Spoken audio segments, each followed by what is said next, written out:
Well, welcome everybody to our talk on maximizing memory, 6 ways to make your e-learning easier to remember. I'm Louise Pasterfield. I'm Managing Director of Sponge UK, and we're going to talk you through this subject. So to begin with, I just want to tell you a little bit about Sponge and who we are and kind of why we're here today. What we do is we specialize in creating custom e-learning modules, and we've been doing this since 2004. And what we do is we work with large organizations and we help take their training and convert it into e-learning, absorbing e-learning programs and modules. And our focus in particular is on the word absorbing, hence our name. And what we try and do is really make sure that people can take what they've learned and apply it immediately to the workplace. So we work with a wide cross-section of public and private sector organizations, and we estimate that in a period of a year, we'll probably have about 3,000 people doing 300,000 people doing our e-learning courses. So that's over a period of a year. So it's particularly important to us that the e-learning works well and is effective. So why this talk? Why are we actually sort of covering this subject matter today? Well, I think as I've mentioned, how e-learners remember is critical to effectiveness. And we often say that the brain is a bit like a sponge.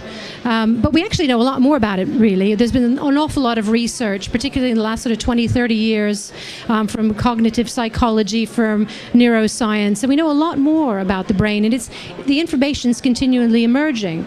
Now, our talk today isn't going to be about a brain science, but we're going to be looking at some key functions of how we learn and how we remember and how we absorb information. So the focus really is to look at those functions in relation to what we now know about the brain.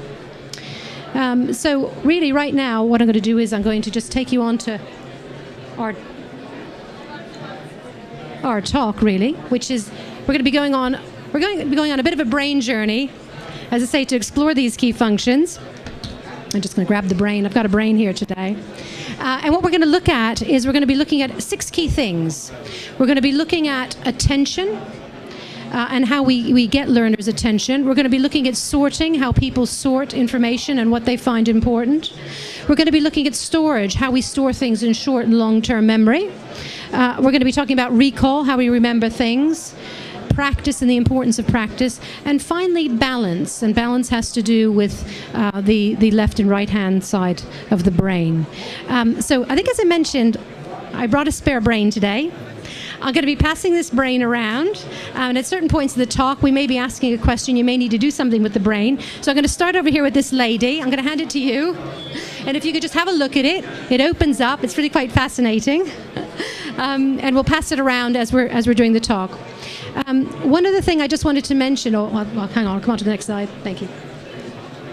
So we're going to start our journey now. I've got John and Kate who are going to talk through these 6 points. And if there's one thing you could do, if anyone's interested in having a summary of this presentation after we finish, can you please complete your evaluation forms, which you should have been handed to when you first sat down. So complete those if you want a copy of the presentation. Okay, so I think right now, ready to begin.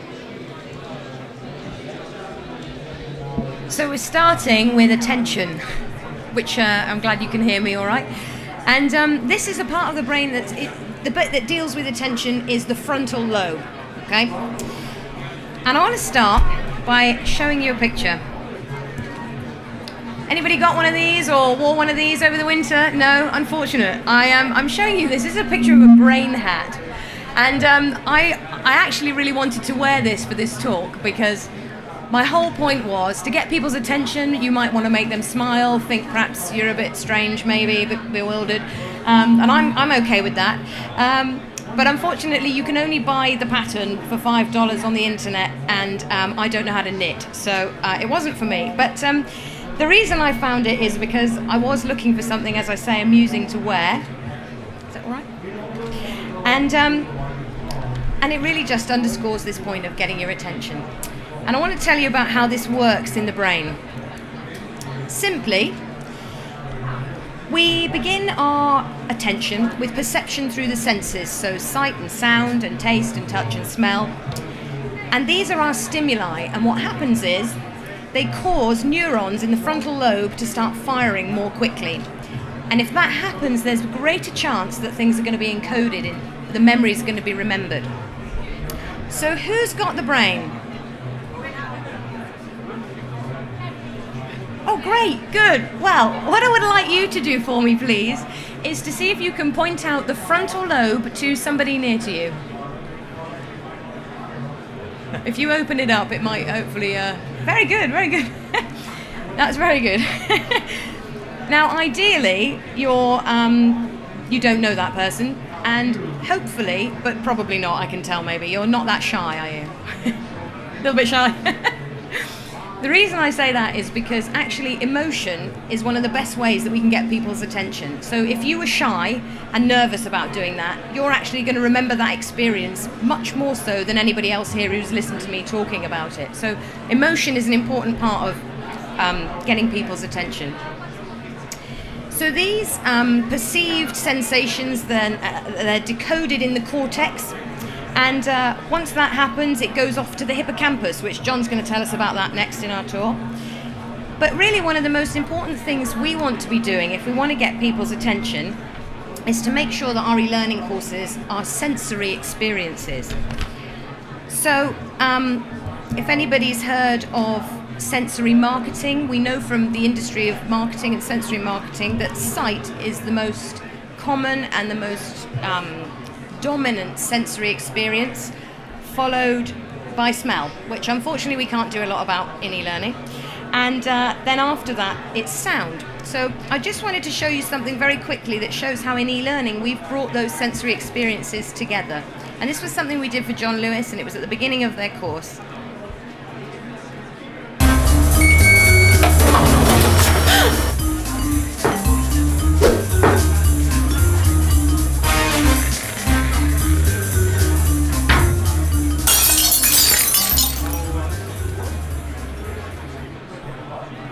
No windows were harmed in the making of that video.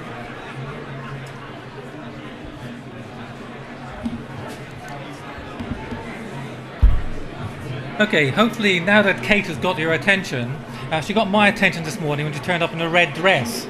So I don't know about that for you guys, that certainly worked for me. So I can lose the hat. The red dress definitely got my attention, and the matching red hair. So now it's time to turn to sorting. Once we have decided to pay attention to something, our short-term memory comes into play. Our short-term memory is located in a number of areas, including the frontal and parietal lobes. However, the hippocampus plays a key role in analysing this information and ultimately deciding what happens to it. Effectively, the hippocampus determines if something is worth remembering. In doing this, it acts as a sort of sorting centre, where new information is compared and associated with information already in our memory. If new information is perceived as valuable, it's stored away in our long-term memory. So how good is our short-term memory? Actually, not particularly good. According to research, the maximum amount of items that people can retain in short-term memory is 7. As a guy, I even struggle with that. What can we do as learning designers or facilitators to help this sorting process and ensure that stuff gets committed to long-term memory? There are 2 key methods that we can leverage. We can use association to improve the chances that something will be remembered. Human memory is fundamentally associative. We like to make associations consciously or unconsciously. If we love coffee, then learning about stuff related to coffee is easier than learning about stuff related to tea. We can also use connectedness to improve retention. The more personally meaningful the association, the more effective the encoding and subsequent recall. This is why we often start a course with a real-life story related to the subject matter. Mnemonics use association. Now, mnemonics are actually quite a complex thing. Not only do we use acronyms like FAST, the one that you may have seen on the TV recently about stroke. So facial awareness, arm weakness, speech difficulty, time to act. So a typical use of mnemonic. But also things like red sky at night, shepherd's delight. That's a sort of mnemonic as well. And we love to learn these things, even though sometimes we forget what the meaning is. Storytelling brings information and learning to life and makes things more meaningful at a personal level. Stories are frequently used in learning programs to relate knowledge to real-life events. An e-learning module on fire safety is much more memorable when it starts with the story of a company that has gone bankrupt because of a fire in its office. In this module we use a lot of these patient stories and patient journeys because it really gets the learners involved in what's happening in the learning.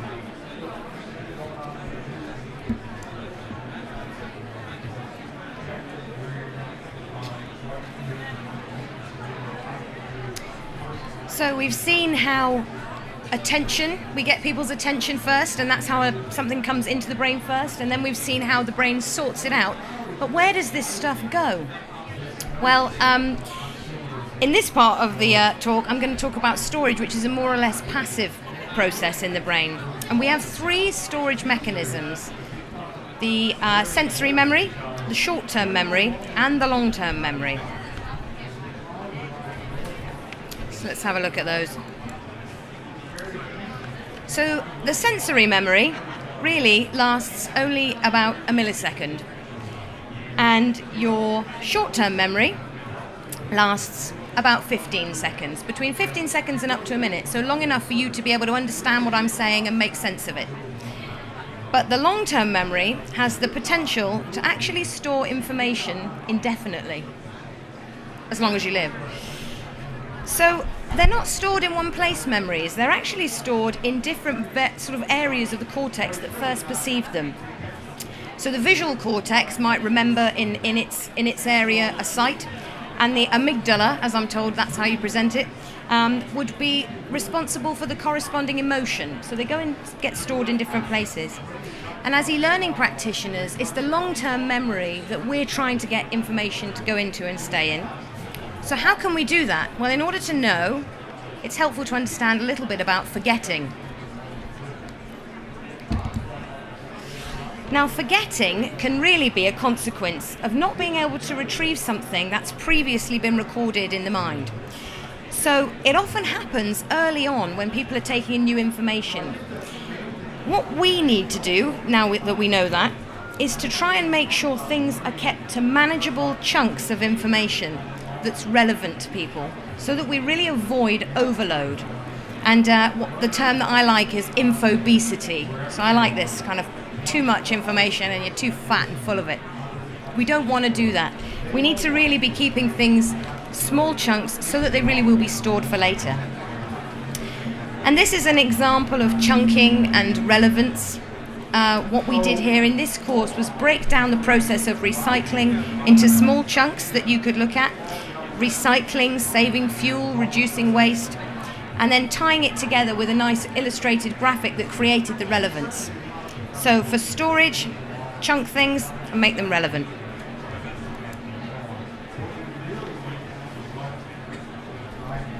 Okay, now we turn to recall. So I just want to test something. Can you all please point to your frontal lobe? Very impressive. Very impressive. So clearly there's some recall going on there. I don't know whether that's short-term or long-term memory. As we saw earlier, the hippocampus played a big part in deciding what information was committed to long-term memory. Well, it comes to our aid yet again when it comes to recalling those memories. When it comes to recall, we use the associations and feelings that we employed when the memory was first stored. The story about the company that went bankrupt because of the office fire will be remembered when it's time for the office fire safety review. Recalling memories revisits many of the same neural paths we originally used to sense the experience and almost recreates the event. We appear to extract the essence from the sensed experience to form a generalized concept. We all do this in slightly different ways, and it's a warning to us as learning designers that each learner will respond differently to our designed input.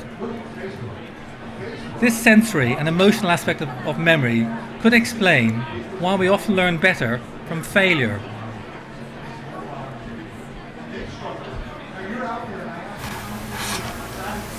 Hi, electrostatic discharge, or ESD, is an electrical charge that is stored in something like human body and can jump to devices like laptops and cell phones and damage them. So engineers do a lot of testing on these devices to make sure they won't fail. What they use for testing is something called an ESD simulator or a gun. Here is a 25 kilovolt discharge to a grounded box. The tip of the gun here simulates a human finger. Always be careful with your tools. Now, they usually zap a completely assembled unit, but sometimes it's also beneficial to zap a bare board like this one and see what happens on the actual board.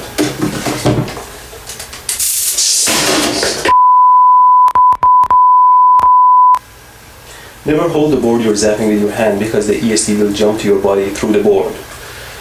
Now this board is connected to ground with this wire, so if I try to zap it, it will continuously discharge. But if I disconnect the ground wire, it will only jump a few times. Because now the board is charged to the same level as the gun and it doesn't jump anymore.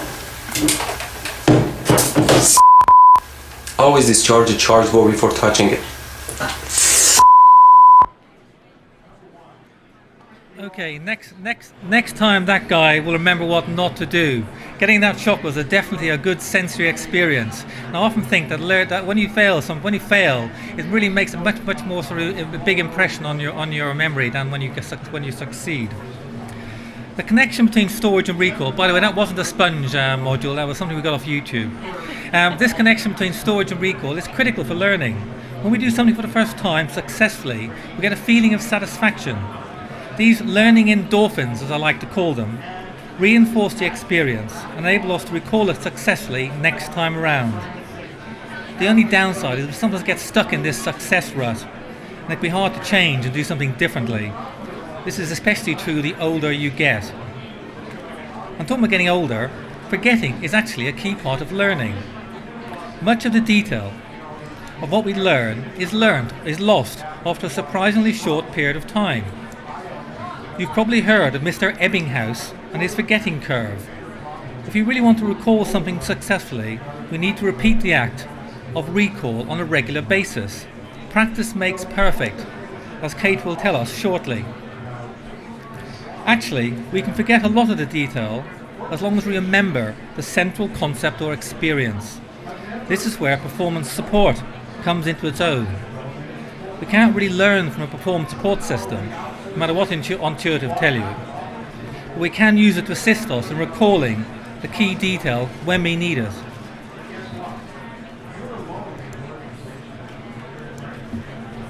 In this programme for NHS Wales, we use the concept of a patient pathway as a scaffold for the learning, and revisited it many times during the programme to aid recall of key concepts. So recall is definitely one of the aims of our e-learning, and not only at the test at the end, but of course in the real life situation. So evacuating the building when there's a fire is definitely an important thing that we want people to remember. But sometimes we also want to teach skills, and there's no quick way with developing skills like this, thanks to the time it takes our brains to turn an episodic memory dealt with by the temporal cortex, and develop it into a procedural memory, which is handled by the motor cortex or putamen and other parts of the brain. And so this is where practice comes in. Practice, a good classic example, is really like learning to play an instrument. The basic principles began as episodic events. First of all, you learned how to hold the guitar, then you figured out what the notes were, and then how to play the chords, and then building up to songs. And as you became adept at doing that over time, the whole act of playing the guitar becomes automatic. And that really means that it's now a procedural activity, which in brain terms means it skips past the hippocampus and you're not making those sorting decisions anymore. It's actually an automatic activity. And the important thing here is that the more time information is repeated or used, it's more likely that it will go into the long-term memory. And there are several things we can do knowing this as e-learning practitioners. One of the things is to know that we ought to be repeating key themes within our courses. So it's going to be more important to say less more frequently than it will be to say a lot of things and risk having none of it stick. So for example, if a sales representative needs to recognize cues from customers in a sales scenario, we can show this play out in a number of different ways, repeating the same activity, not just once, not just twice, but 3 times, so that in the course people get a chance to practice this. And we can also supplement our courses with things that people can download and take away. So there might be team activities that you can do offline, or there might be a workbook. And all of these things give us another bite at the cherry, another opportunity to practice what we've learned, so that hopefully these things eventually become ingrained.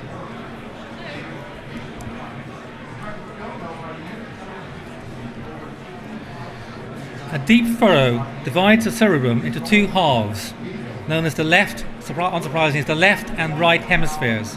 Who currently has the brain? Can you break it in 2? Go on. Oh yes, well done. Thank you, Mark. He was placed by us as a team. The 2 hemispheres look pretty symmetrical. It has been shown that each side functions slightly differently. The corpus callosum is a bundle of nerve fibers which connect these 2 hemispheres. In various ways, researchers have discovered that the 2 halves do have some specialization. The left hemisphere is associated with language, numbers, analysis and logic. The right one with imagination, colour, pattern and movement. That's the one for Kate's dress, I think. It also seems to govern our ability to appreciate art and music. It's the left hemisphere that relates to the right side of the body generally, and the right hemisphere relates to the left side of the body.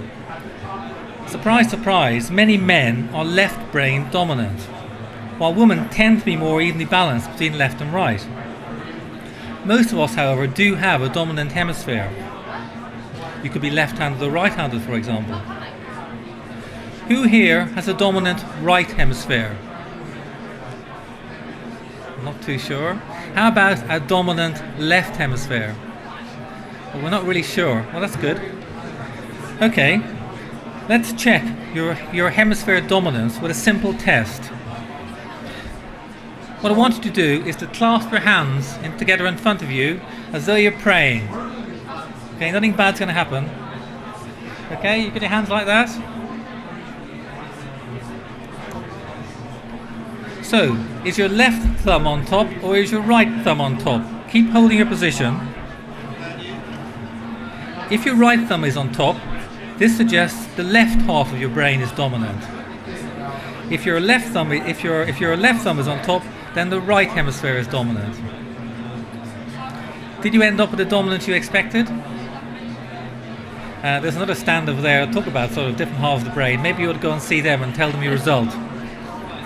More recent thinking, however, points towards a more collaborative role between the left and right hemispheres, with the right hemisphere recognizing patterns and the big picture, and the left hemisphere filling in details and doing the analysis when it's required.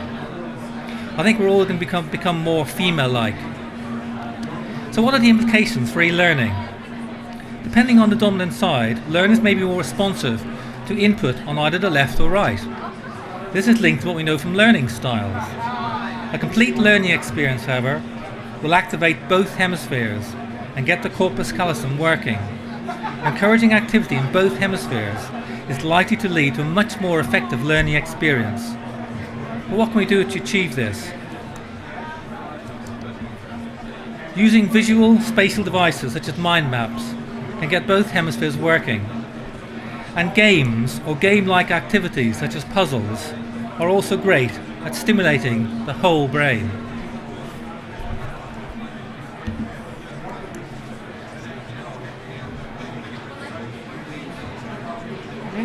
Hello? Is it on? Yeah. Can you hear me? I'll come here, actually. It's all right. I think that I hope that you found something practical to take away from this session. I'm just going to do a quick summary of the points that we've discussed. I think the first thing is that we talked about 6 things, and the first was getting attention through sensory experience. So making sure we get attention. The second thing is helping learners to sort information through association and connectiveness. The third really is thinking about how we can enable storage and to avoid information overload. Facilitating recall by aligning with real-life practices and not being afraid of failure like it showed in the video. You remember things when you failed. Facilitating practice through repetition, particularly with skills. And finally, creating a balance of e-learning content for both analytical and creative minds. So I think those are the 6 key sort of takeaways to bear in mind when we're developing e-learning. So finally, if anyone wants to talk to us any more about this, or if they're looking at developing e-learning and want to talk about it, we'd be more than happy to speak to them. We're at stand 130, which is just right there with all the sponges. We're also offering a win a custom e-learning module. So if anyone's looking to have any e-learning or training transferred into e-learning, we'd be happy to see you there. We've got some sponges and sponge cakes, so do join us. Finally, if anyone would like a copy of the presentation, if you can complete your evaluation forms that you've been given, please just complete those and hand them in to us either here or on the stand, and we'll get you a copy of the presentation. Thank you very much for your time.